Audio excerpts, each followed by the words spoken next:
Bem, hoje está muito em moda, né, em decorrência do que nós vimos na Venezuela, o debate sobre soberania. O que é soberania? Hoje nós entendemos soberania com base na Carta da ONU, na Carta de Declaração da ONU de 45, quando fala do Estado soberano. O que é o Estado soberano? É que o povo, o governo, ele tem direito de exercer leis, de se autogovernar dentro dos seus limites territoriais. É essa a ideia que a ONU passa. E é uma ideia que nos remete lá ao século XVII, ao John Locke, e ao século XVIII ao filósofo, né, suíço-francês, que é o Jean-Jacques Rousseau, que fala do princípio de autodeterminação dos povos. Então, a gente entende soberania como autogoverno, se autodeterminar, o direito de escolha justamente dentro dos seus limites territoriais. O problema é que, historicamente, é meio complicado falar de soberania, porque até a própria formação do Estado, né, ou seja, de uma área territorial, de administração, de uma estrutura jurídica, ela foi se formando ao longo da história, de respeitando comunidades que existiam naquele território, que foram se aglutinando de forma forçada, coercitiva, para que ocorresse uma centralização e nascesse um governo. O Estado moderno, ele nasce de respeitando soberanias. Então, a história da humanidade é justamente uma história de desrespeito à soberania, né? A gente fala sobre a questão da Venezuela. Houve um desrespeito, né, à soberania da Venezuela, do governo do Maduro, com certeza, né?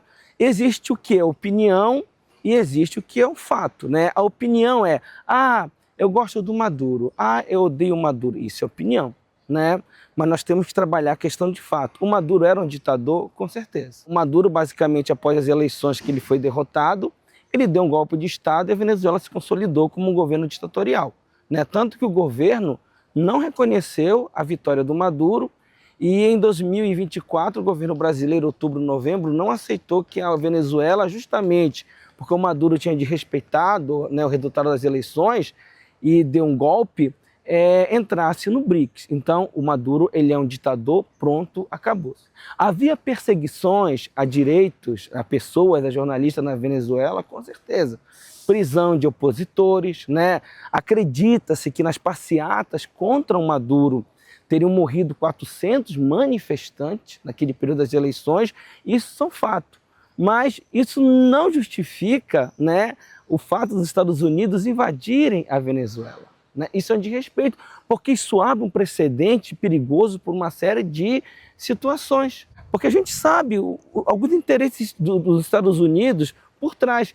Porque se os Estados Unidos quisessem levar democracia, combate à ditadura, por que ele não invade países que são ditaduras, inclusive países que são aliados do próprio governo americano? Isso é um fato, né? Então não devemos achar que a invasão estadunidense, a prisão do Maduro, é um combate a ditaduras e uma defesa da democracia, esses interesses econômicos por trás, né?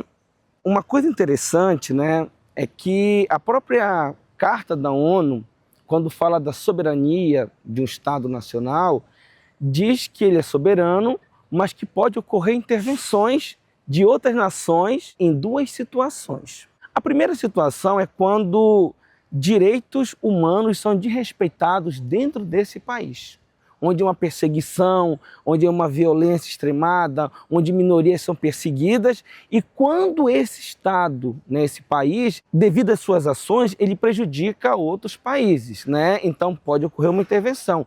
Ou quando há uma catástrofe natural, um problema e uma questão de ajuda humanitária.